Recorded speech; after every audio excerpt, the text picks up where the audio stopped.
Welcome to Home Story with Veronica. I'm Veronica and today we're diving into the people, places, and decisions that make a house a home.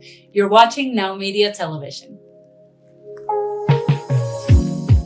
Welcome to Home Story. I'm your host, Veronica and today we are simplifying one of the biggest stress points for homeowners, understanding the taxes involved when you sell or when you buy a home. Our guest, Ninfa Villagra, is the CEO of Target Tax Solutions and a trusted tax expert with more than 20 years of experience helping families and small businesses navigate financial decisions with clarity. Her warm, practical approach makes even the most confusing IRS rules easy to understand. Ninfa, thank you so much for joining us today. It is such a pleasure to have you on the show. Thank you for having me. Of course. And let's open with a question that nearly every homeowner has asked. Will I owe taxes when I sell my home? Is one of the most emotional financial moments that a family can face.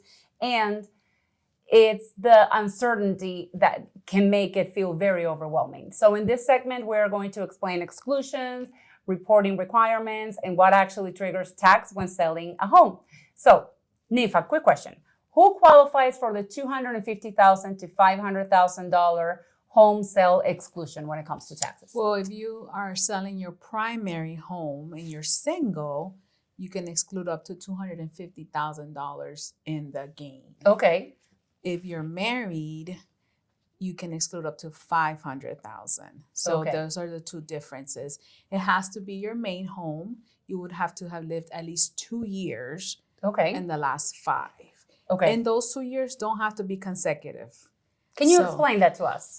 So for example, the date of the sale would be, let's say, November 5th, 2025.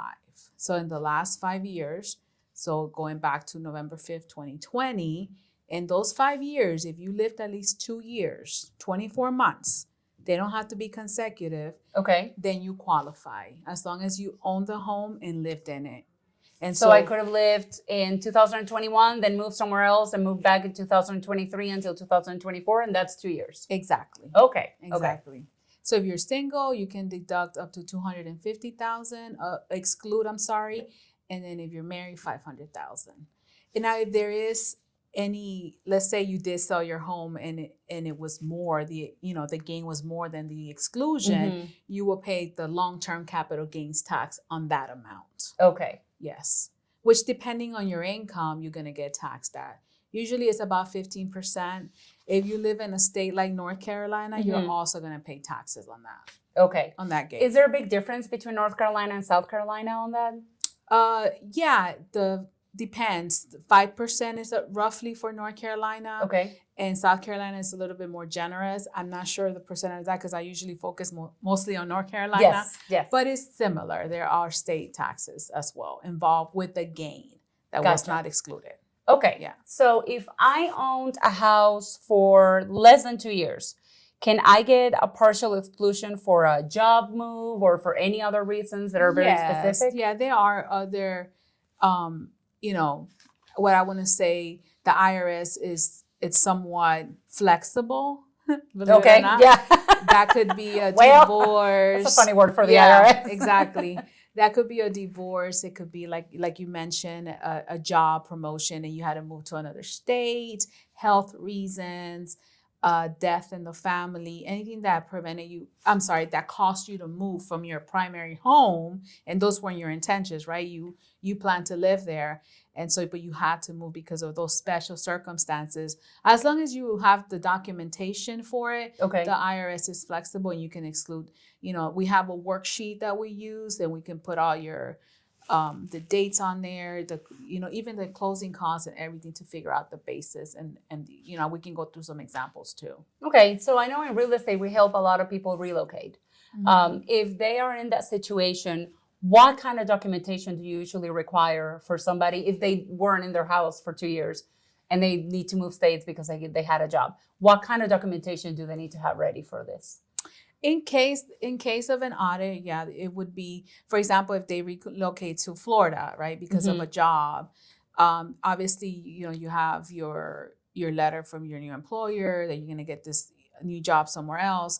And basically, we just file the taxes accordingly, but in case you need it, then you have that proof. Okay. So the letter from an employer, or if you're sick, a hospital, letter from the doctor saying that, you can't live in North Carolina because allergies. I was just going to say because of allergies. Yeah. Allergy season during tax season is horrible. Yes. For me. That makes sense. Yeah. Now, if I get a 1099-S, do we still have to report even if our gain is excluded? You do. That's when you want to tell the IRS, I don't have to pay any capital, any kind of capital gains tax on the sale of my primary home. You inform the IRS. I've lived in my home. My gain was only $200,000. I'm married, so I have an extra $300,000 to work with, but I don't need it.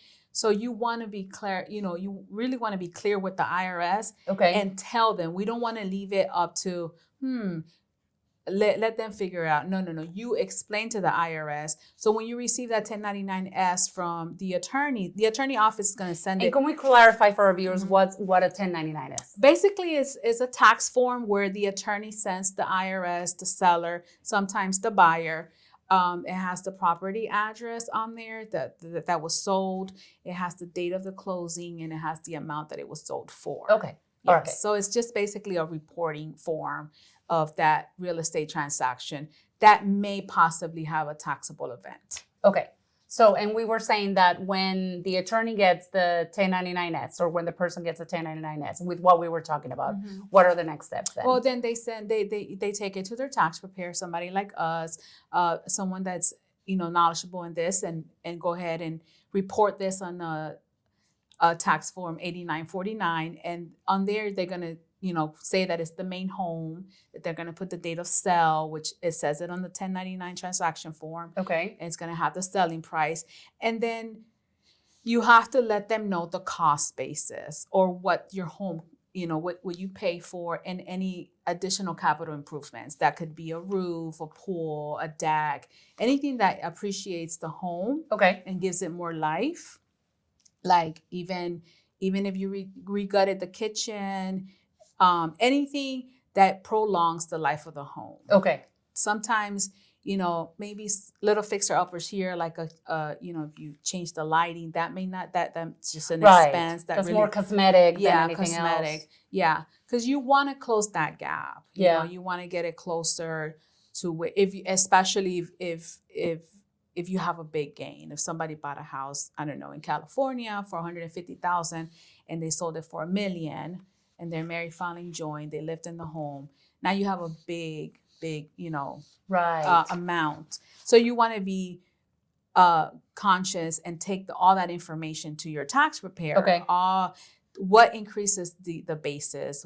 So then you come up with a new adjusted basis. Okay. So we can lower the gap. Okay. And that's beneficial because I want to make sure that everybody that's watching us is understanding right now. Why is that beneficial?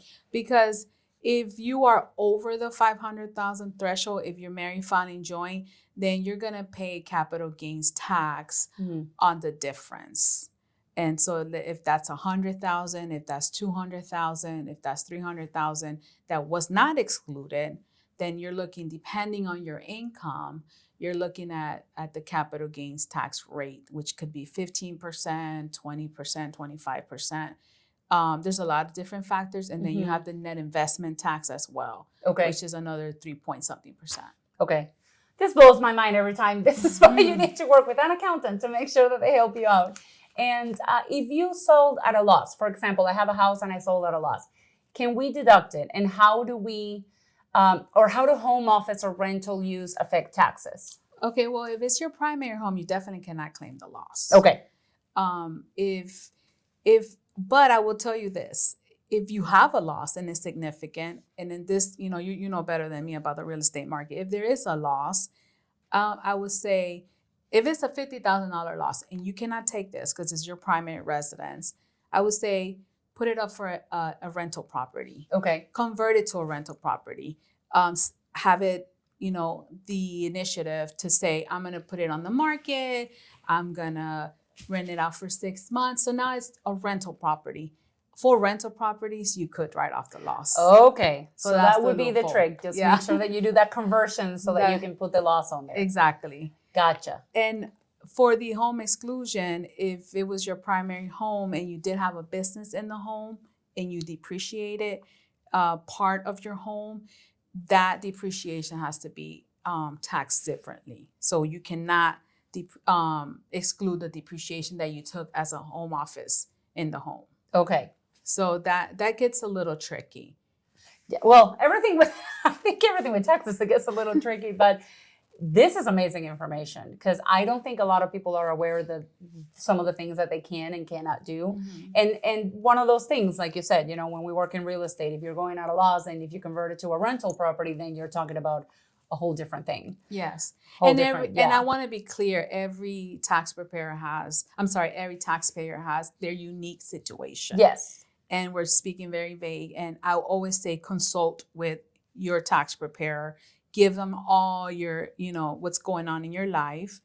And then they can provide you with the best advice. Yes. It is not a cookie cutter. You have to make sure that they look over all of your situation. This is not, but these are good questions that you need to ask your accountant or your tax preparer. Right. This is a very good starting point. Exactly. Yes. Exactly.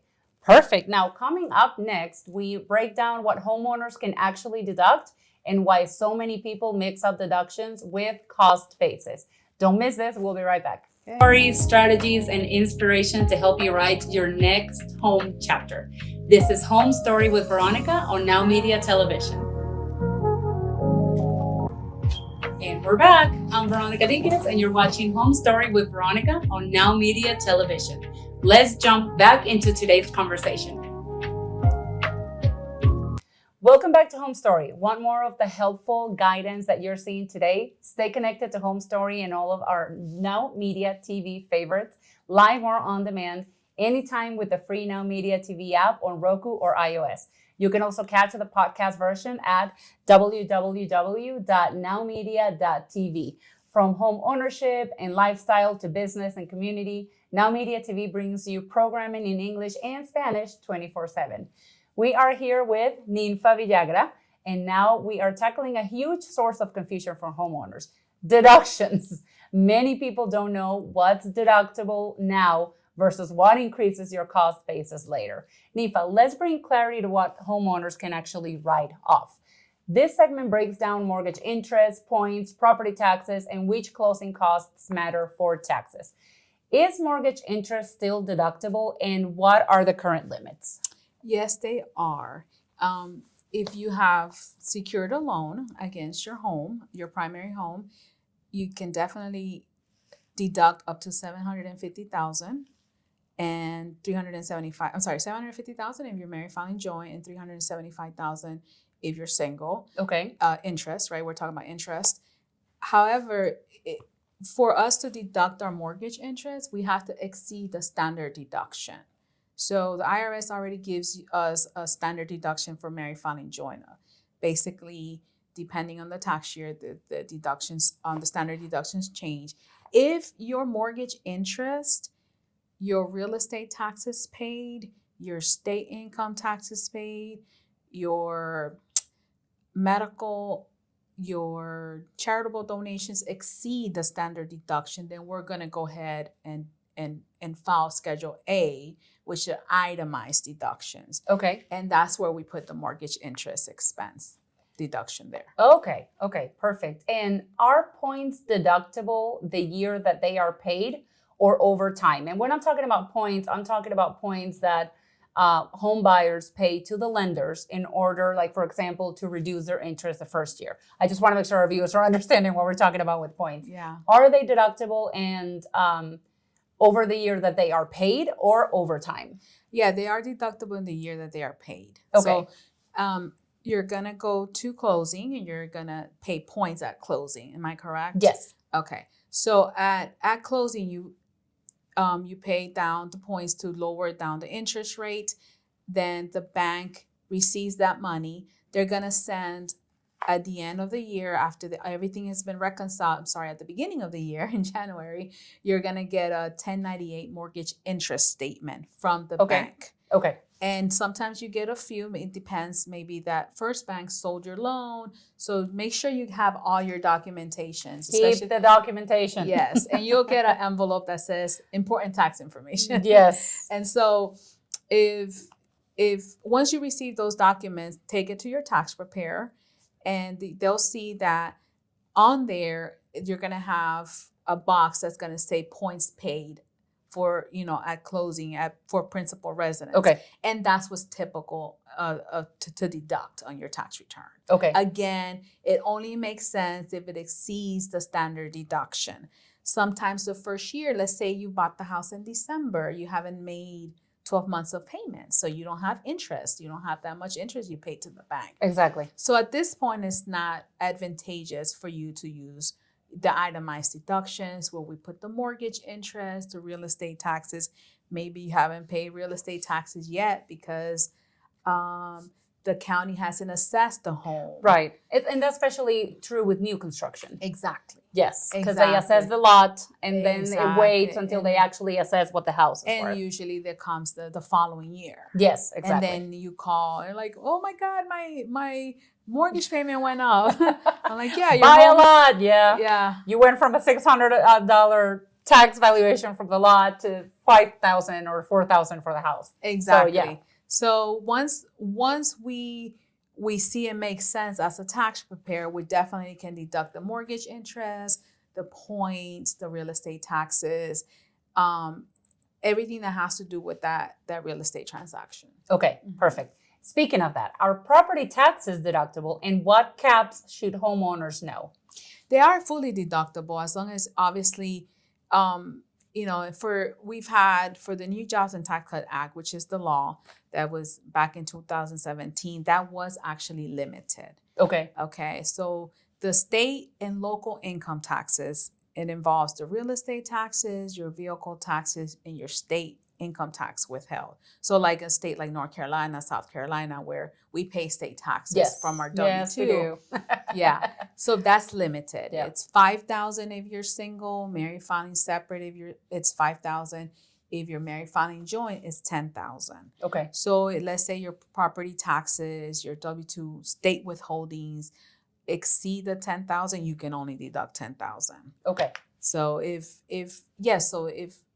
your real estate taxes help to get to the $10,000, then that's fine. We can deduct all that.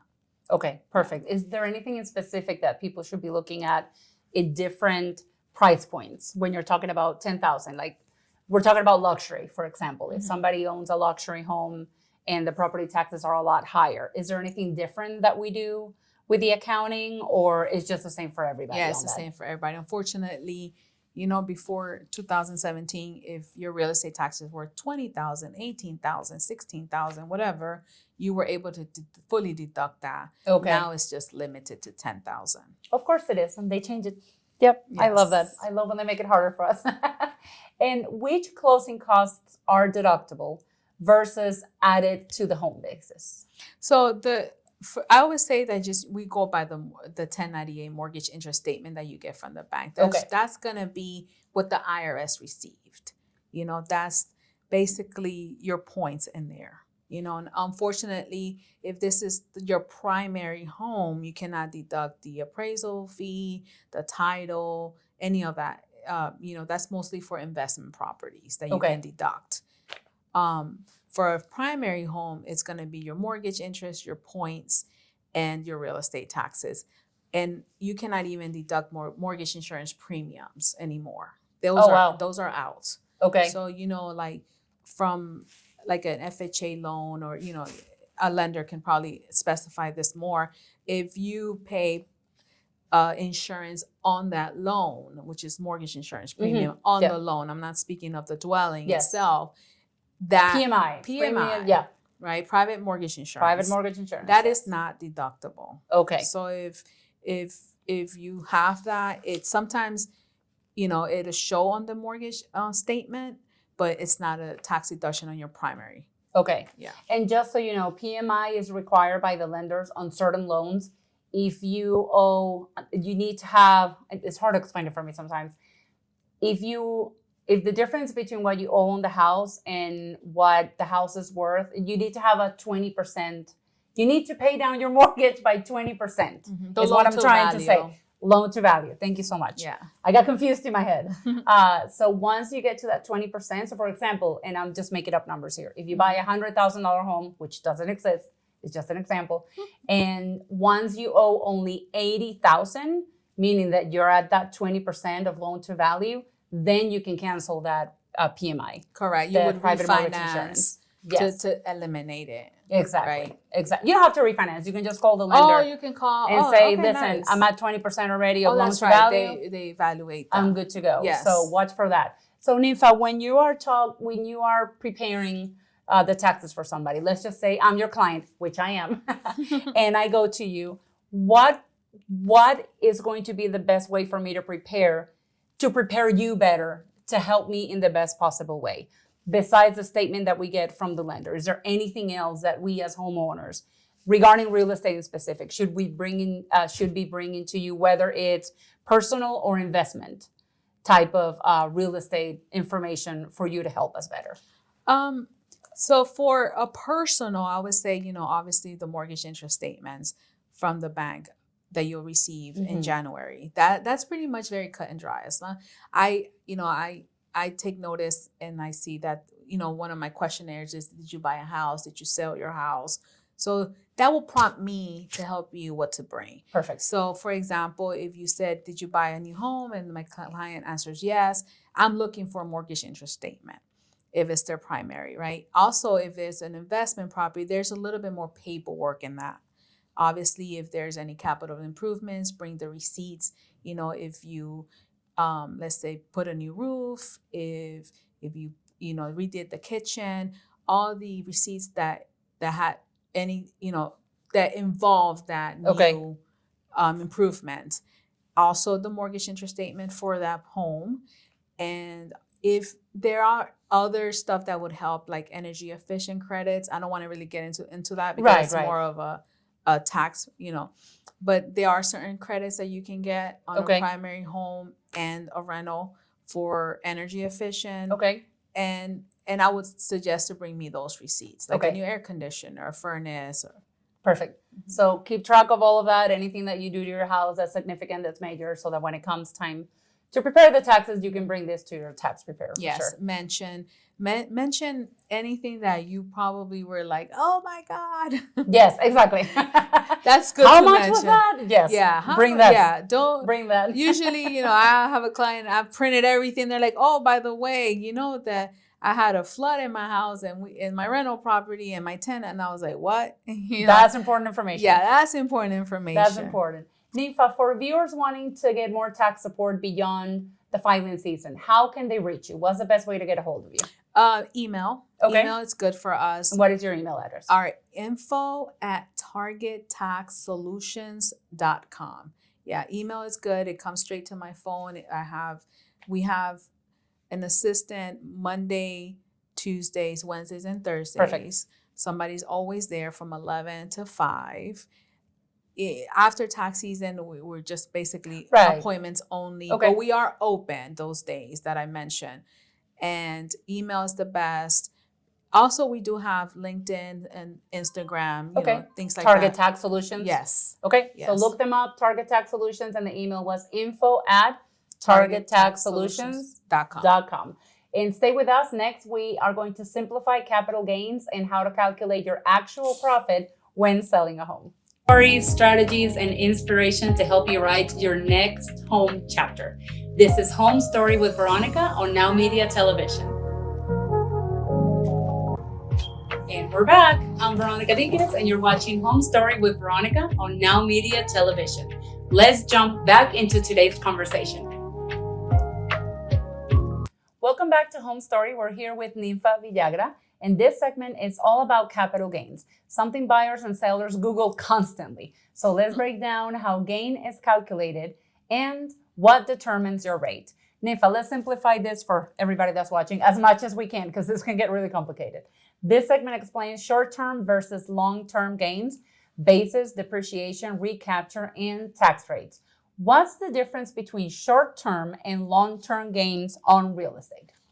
Well, short term is if you held the asset less than a year.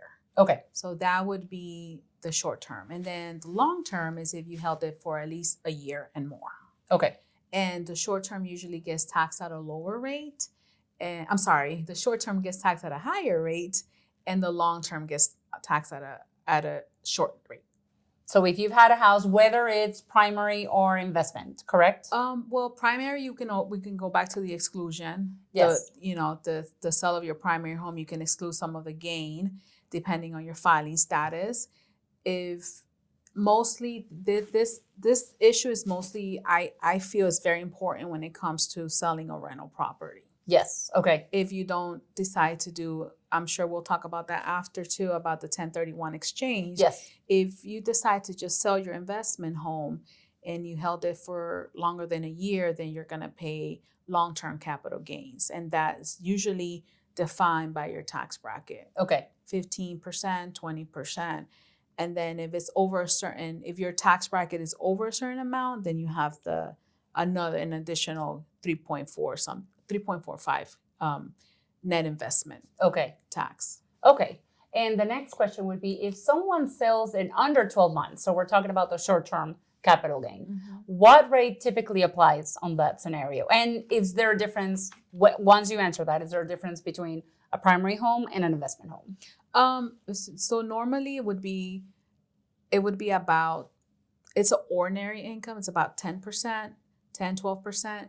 If, again, it's just treated just like a regular sale, ordinary tax rate.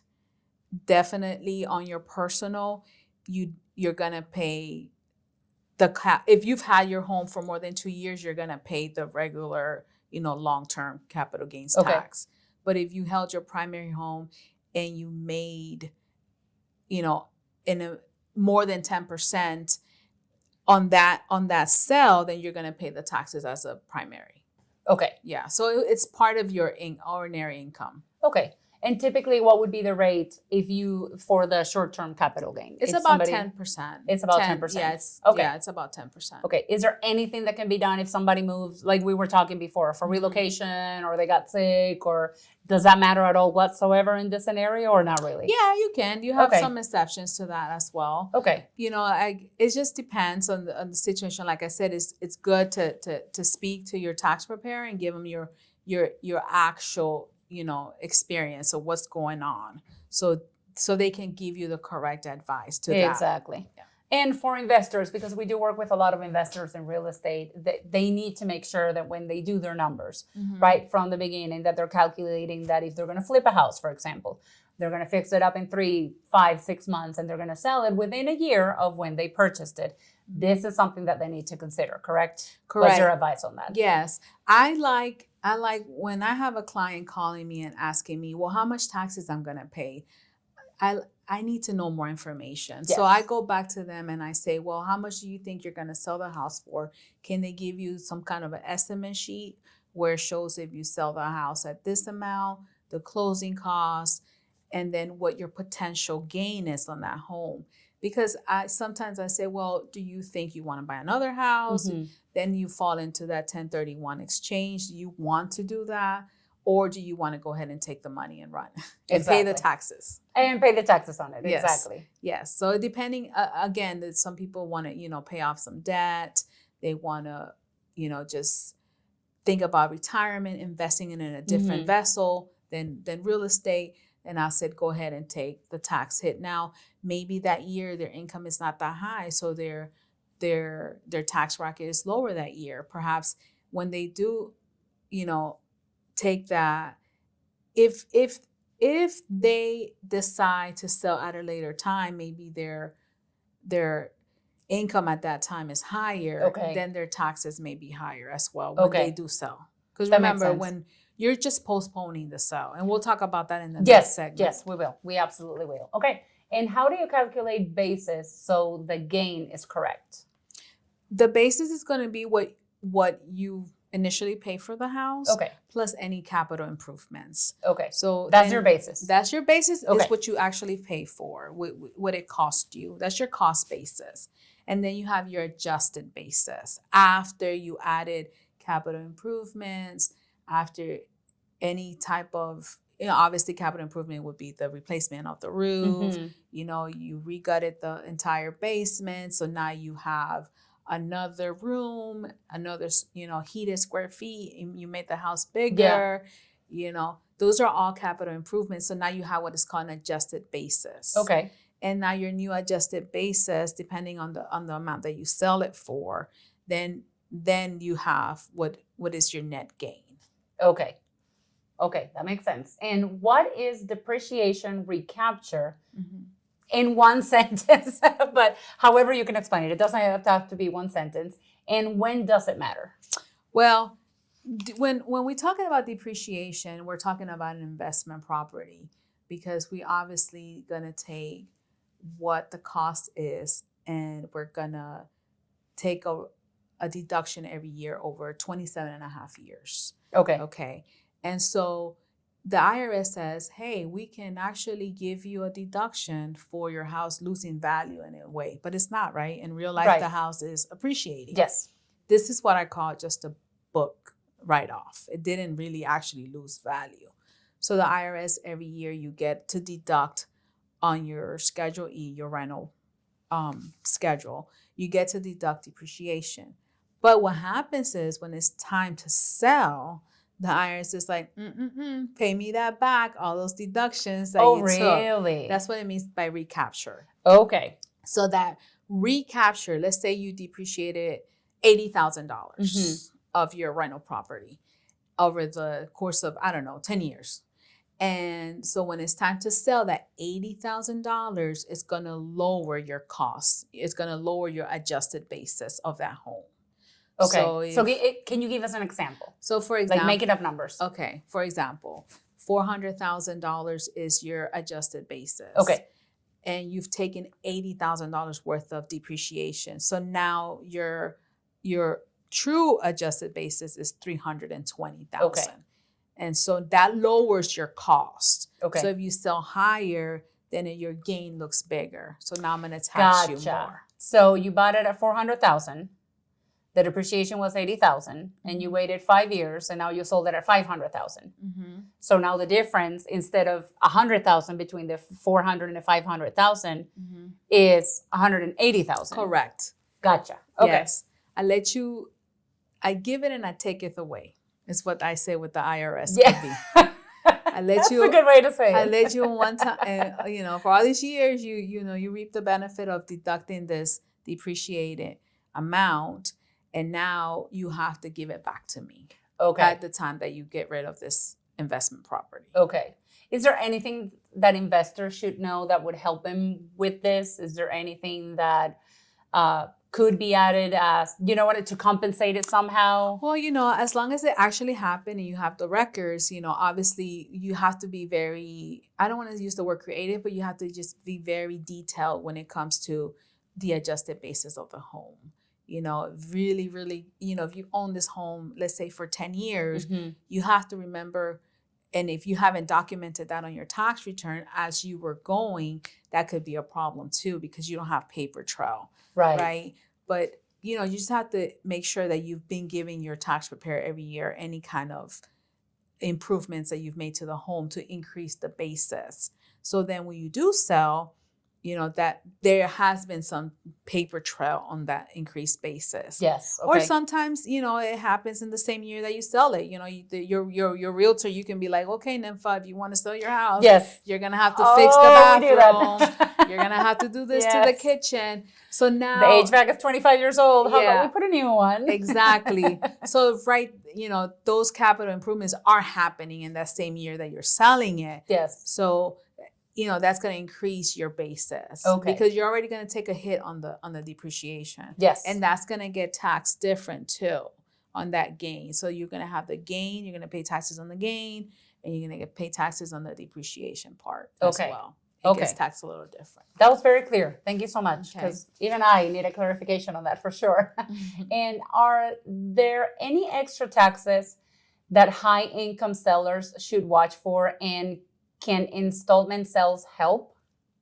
Well, Yes, you obviously the high earners, you said. That like high income sellers. So a seller that is on a tax bracket that is really high. Okay. Yeah. Well, yeah, definitely they're gonna pay the net income tax that I was talking about, and it's actually 3.8. Sorry. Okay. They're gonna have that on there, and there's a lot of creative ways to postpone that Yeah. gain.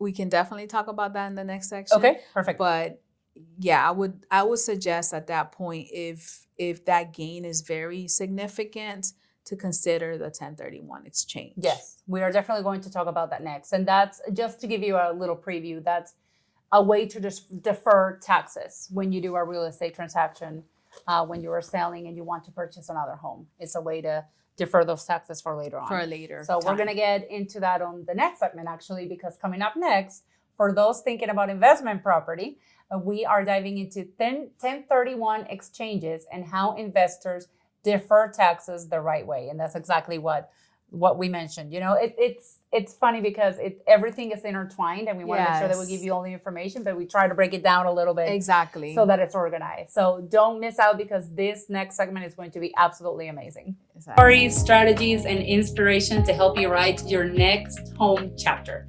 This is Home Story with Veronica on Now Media Television. And we're back. I'm Veronica Dinkins, and you're watching Home Story with Veronica on Now Media Television. Let's jump back into today's conversation. Welcome back. We are closing today's conversation with 1031 exchanges, a topic investors bring up constantly. Can I defer the tax? Ninfa is here to clear up the myths and walk us through what's actually allowed. In this segment, we are going to explain who qualifies, deadlines, the role of intermediary, and the most common mistakes. So Ninfa, my first question to you is, who qualifies for a 1031 exchange, and does it work on a primary home? Well, who qualifies? Actually, if you do it the right way, everyone can qualify, right? Okay. So for example, first of all, we would have to, it doesn't qualify for a primary home, going back to your question, because it's an investment property. It's an investment. And so your primary home is your primary home. Right. So for the primary home, you can do the exclusion and all that. But as far as a 1031 exchange, as long as you follow certain rules, you should qualify. Okay. For example, the first thing I always say is it has to be used the sale. You have to use a qualified intermediary. And say the word again, I'm sorry. So it's a qualified intermediary. We're just going to call it QI. That's how everybody refers to it, because it's hard to say that word. So QI, people. Sorry, the bilingual in me is yes. It could be funky. And I am so sorry to cut you off real quick. A lot of people are not going to know what a 1031 exchange is that are watching. Okay. Can we really simplify and explain what it is? A 1031 exchange is just basically it's the word that we use from the IRS code. And all you're doing is you're selling your investment property in a like kind, and you are relinquishing one property. You're selling one property that's similar, like kind. Yes. It doesn't have to be exact. And you're buying something similar to that. Exactly. And you are deferring the taxes on the property that you sold. Correct. Yes. And we'll get into it later, but I wanted to make sure that people knew just the basis of it. So what we were talking about. Okay. So we were talking about who qualifies for the 1031 exchange and does it work on a primary home. So we established. Correct. So once you relinquish the property that you're going to sell, you have to identify, you have 45 days, okay? And you use the QI, the intermediary. You use QI. The QI. You have 45 days to identify the new property. Now, there are certain rules. It could be 3 properties, or it could be up to 200% of the value that you're selling. Okay. And once you identify that property, and you have to close within 6 months. So you have 45 days to identify. So if you're selling, let me use a real example. Yes, let's do that. If I'm selling a condo, in South Park, and now I have 45 days with to say, okay, I'm gonna reach out to you. I'm gonna reach out to an attorney. 45 days after you sold it, it closed, and somebody else bought it? Okay. Yes, you have 45 days. Okay. From that date, you have 45 days to identify what you're gonna buy. Okay. And then you have 6 months to close from that date. Okay. So basically, if you follow those rules, you're good. You're Perfect. good to defer those taxes to a later date. And the QI, which is a qualified intermediary, is a professional, right? If I'm not mistaken, or somebody who is going to take that money, because you don't get the money. This is part of the 1031 exchange thing. Put it in an account, and then when you get that second property, it's like a cash, sort of, like a cash purchase, and then they apply that money into that second property. Am I right on that? Yeah. Okay. I would say the QI at this point would be once you sell that condo, it would be that real estate attorney. Exactly. Yeah, keep it there. Don't touch it. If that money comes to you personally, you void this 1031 exchange. You void that transaction. It's so now done. you have to pay taxes. Yeah, now you're done. You had access to the money. You're done. Yes. So you don't have that. That's an important part of the 1031 exchange. Want to make sure viewers are understanding. You don't have access to that money. You sell that house, that money goes into an account, and then that money that is on that account is applied towards the purchase of the similar type of property. So the example you were using. So for example, and let's say you do need that money, and there is a time for it, and we'll talk about that. So let's say you have $400,000 in proceeds at this point, right? And you identified another because you want it in a different neighborhood, maybe the HOA, I don't know, whatever the reason why you're buying something else. So then you go and you have, within the 45 days, you identified it. Now you're closing 3 months later, and now you've bought something for $300,000. So you have $100,000, what is called boots. A boot. Okay. Yeah, that's called a boot. And so you're going to pay the capital gains tax on that $100,000. And do you receive that money? Yes, you'll receive that money. Now is the time to touch that money. Okay. Yeah. Let's say you probably did that on purpose because you needed the $100,000 in the beginning, but you don't want to do that at the beginning. You do it after that real estate transaction, so you can qualify for the 1031 exchange. Okay. And if, for example, I sold a condo for $400,000 and I want to get 2 smaller condos because I want to have 2 properties that I can rent out in a different neighborhood that's not as expensive as South Park, can I do that? Yes, you can. Okay. Yeah, you can buy you can buy many properties as long as it's like kind. Right. Yes. If you sell a condo, can I buy a house? Yes, you can. Okay. Yeah, those are all of real estate. Gotcha. So you can sell, a house and buy a multifamily. Okay. You can sell a condo and buy a house. What would be considered not like kind? For example, if you sell the condo and you decide to buy a dry cleaner business. Gotcha. Okay. If you decide to buy a farm, they're not similar. So residential is one thing, but when you get into commercial and you get into, then that's not like kind. Yeah, or real estate. Yeah. Sorry. Yeah, exactly. If you decide to buy, you sell your condo and you decide to buy a dealership. Gotcha. That's not like kind. Exactly. Okay, that makes sense. And we talked about the 45-day and the 180-day, which is the 6 months. So just to make it clear again, once you sell that property, you have 45 days to identify another property, meaning you send the person who's handling your 1031 exchange, these are the properties that I'm interested in. Exactly. Identify them. It doesn't mean that you have to be under contract. It doesn't mean it's just identify. Correct. You have 6 months then to actually proceed, be under contract, and close on a property. What happens if you close it at 181 days? Then it's void. Okay. Yep. It's void. Yeah. They don't give you extensions on that. No, it's void. It's within the 180 days. Okay. So you have to make sure that you are on it. You can't. Yeah. That's why it's important, even before you sell that property, like the condo, it's important to kind of already be thinking. If that's what you want to do, it's okay to be thinking that. And I want to say that the exchange, the like kind, the postponing the taxes, that's what you're doing.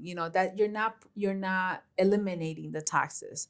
The taxable event will eventually come. Yeah. When you don't continue doing this. So when you don't continue, selling and getting another property, relinquishing and selling it, relinquishing and selling. Yeah.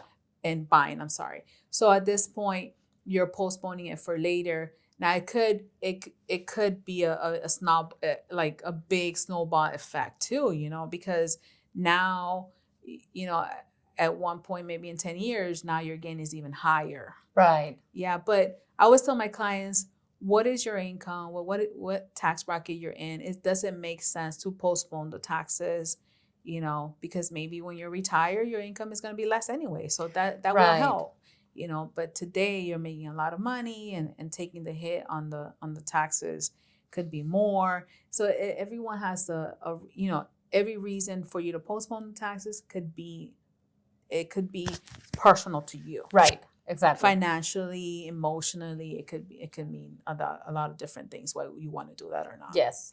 And whenever you do end up paying the taxes, when you stop relinquishing one property for another, does it accumulate all of the taxes of all the properties that you dealt with while you were doing the 1031 exchange, or how does that work at the end? So at the end, it boils down to that particular event, to that property. Okay. So if your gain is higher, then you kind of did roll all that stuff with you and got a bigger gain. Okay.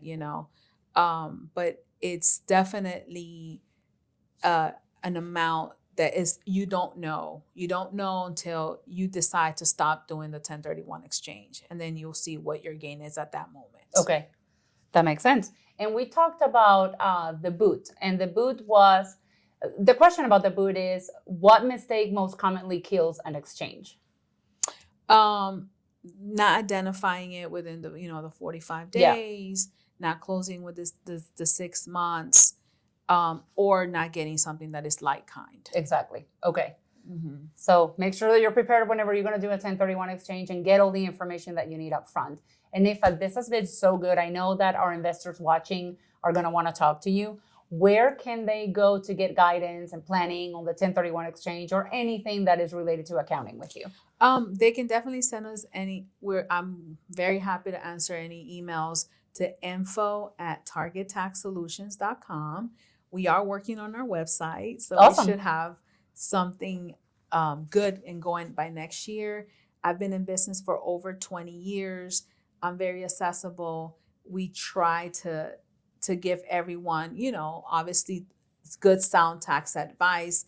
I do want to say that everyone has something different every year.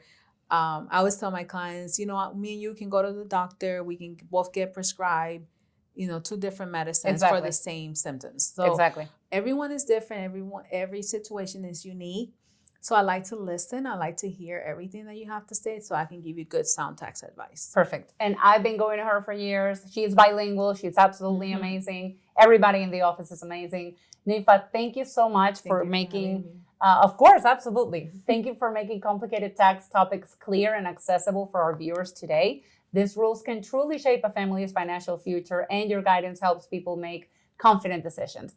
To our audience, remember, understanding your home and financial choices is part of building your legacy.